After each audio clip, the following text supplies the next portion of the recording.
કહી દેવાનું કે એક દિવસ સક્સેસ જઈશું, જે તમે હસો છો ને તાલીઓ પડાવવામાં રહીશું અમે. હા, એક દિવસ તાલીઓ પાડશો મારા નામની. ના morning, welcome to my new blog. ને હાલ બધા બેઠ્યા છે બરોબર, અને છોકરાઓ એરોપ્લેન બનાવે છે. રજાઓ વેકેશન ફૂલ પડી ગઈ છે તો છોકરાઓ એરોપ્લેન બનાવે છે. તું પહોંચીશ? આરામ પહોંચી જશે. હાલ વેકેશન પડી ગઈ છે એટલે ધમાલ મસ્તી ચાલુ બધાને. એરોપ્લેન બનાવવાનું, હા ના તે ફૂલ મોજ. બરોબર, ફૂલ મોજ રહેવાની છોકરાઓને. બાકી તો કઈ શું કરે છે લે તું? એરોપ્લેન બનાવવામાં બધા વ્યસ્ત, કાગળો આમ એમ તેમ કરવાના. બધા ગાંડા જ છે, આમ તો ગાંડા જ કહેવાય આમ. એટલે ટીવીમાં જોઈને એરોપ્લેન બનાવે છે બધા. તો હવે હું હાલ બજાર જઈને આવ્યો, હવે ખાવાનું પીવાનું મસ્ત સુઈ જવાનું, બાકી કઈ નહીં. તો સાંજના 4, 5:30 થઈ ગયા છે અને કાલે જવાનો છે આરવ અમદાવાદ. આરવ મામાના ઘરે જવાનું છે. હું આવું લેવા જોઉં. વેકેશન છે તો મારું વેકેશન જ છે ને. તો આરવ જવાનું છે કાલે અમદાવાદ. તો 10-15 દાડા એટલે લાવીશું, સ્કોર્પિયો લાવીશું, ફોર્ચ્યુનર લાવીશું, બધી ગાડીઓ લાવીશું આપણે. એક વખત સક્સેસ થઈ જવા દે બસ. બરોબર, તો આરવ જવાનું છે કાલે મામાના ઘરે. બરોબર, કાલથી આપણા આરવ બ્લોકમાં દેખાશે નહીં, પણ એના વાતો ચર્ચા બર્ચા એની બધું રહેવાનું છે. બરોબર, એટલે અમદાવાદ જવાનું છે. તો કાલ રાતથી તો હું એકલું જ ઊંઘવાનો છું. તો આજે રાત્રે એના જોડે એવી મસ્તી કરી લઉં, એને એવી ગલીપટ્ટી કરું. બાબા એ હારું. તો મસ્ત મજાની મેં ચા બનાવવા મૂકી દીધી છે. આજે ચા બનશે, મેં બનાવી જેવી આવે એવી. ફૂલ ગેસ રાખ્યો છે ના ઉકળતે, પણ આ બધા વાસણ ને બાસણ ઘરવાળા બધું કરશે. બાકી ચા જોઈએ છે કેવી બને છે. ફૂલ ગેસ કરી નાખ્યો એ છે ઉભરાઈ.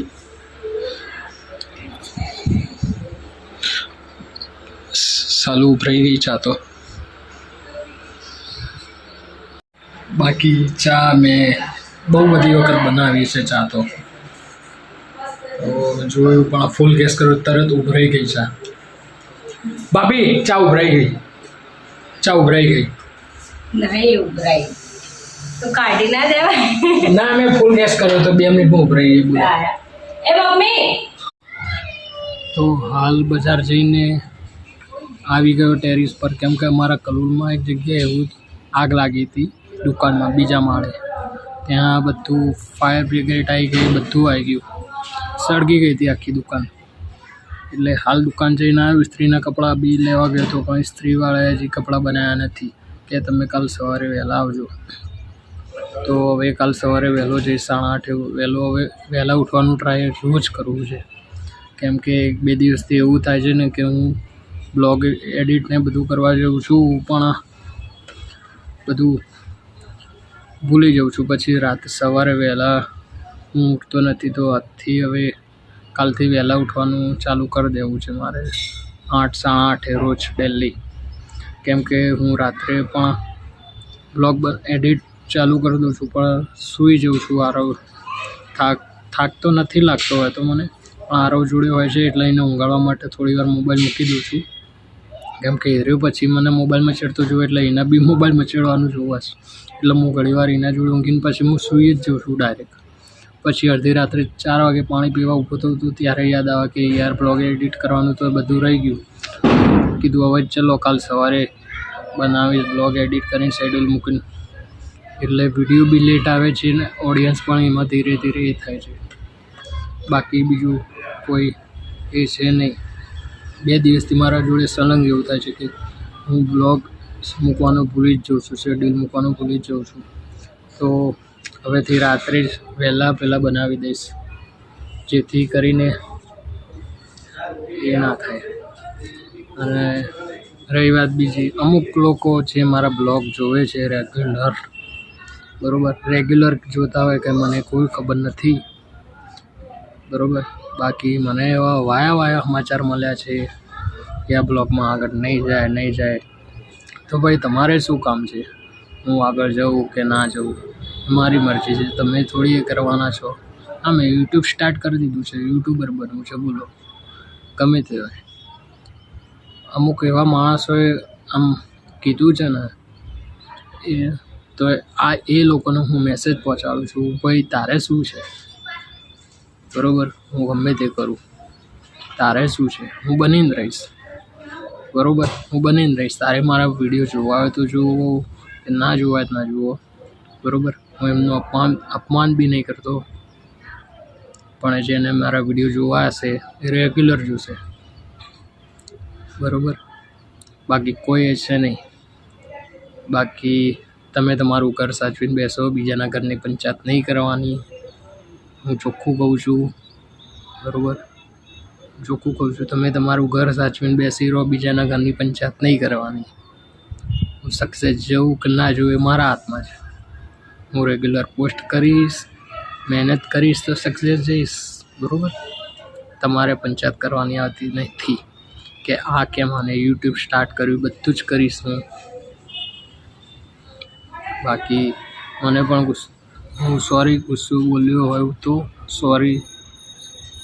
તમને લોકોને નહીં, બીજા લોકોને કહું છું સોરી. હું કહેવા નથી માગતો તમને લોકોને, પણ અમુક સોરી કહેવું પડે. ભલે ગુસ્સો લાગ્યો હોય તો, ખોટું લાગ્યું હોય તો 2 રોટલી વધારે ખાઈ લેજો.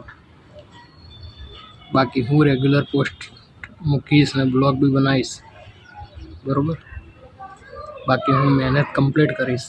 હું મારી ખુદની ઓળખાણ માટે કરું છું, તમારા માટે નથી કરતો.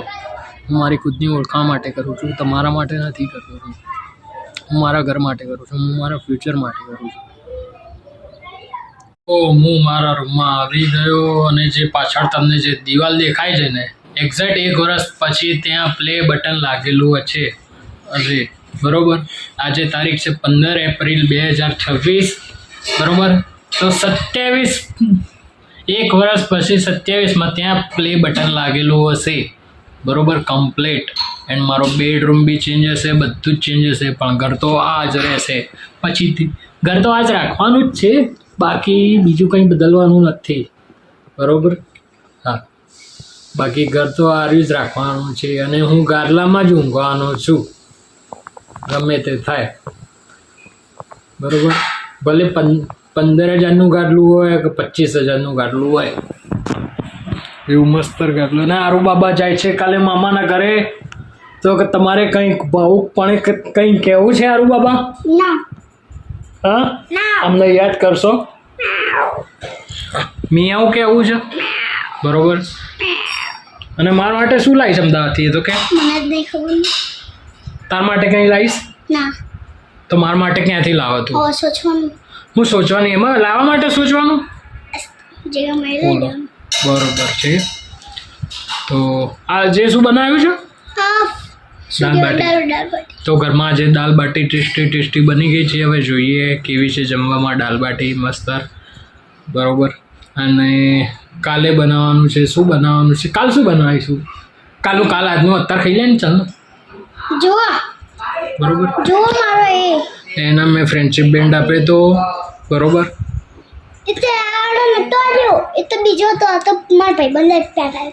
અચ્છા, એવું છે એમ. તો ચલો આજે આ બ્લોગનો એન્ડ કરી નાખીએ. ઓકે, તો સબસ્ક્રાઇબ કરજો, લાઈક કરજો, શેર કરજો, કોમેન્ટ કરજો. હા, પછી બીજું કંઈ? બસ બીજું કંઈ નહીં.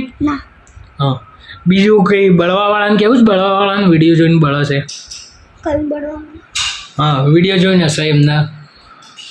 હવે શું કહી છે? કહી દેવાનું કે એક દિવસ સક્સેસ જઈશું, જે તમે હસો છો ને તાલીઓ પડાવવામાં રહીશું અમે. હા, એક દિવસ તાલીઓ પાડશો મારા નામની. ના, બરોબર. હા, બરાબર. તો ચલો આ બ્લોગનો એન્ડ કરીએ છીએ. તો લાઈક કરજો, શેર કરજો, સબસ્ક્રાઈબ કરજો, હાર્ટ આપજો.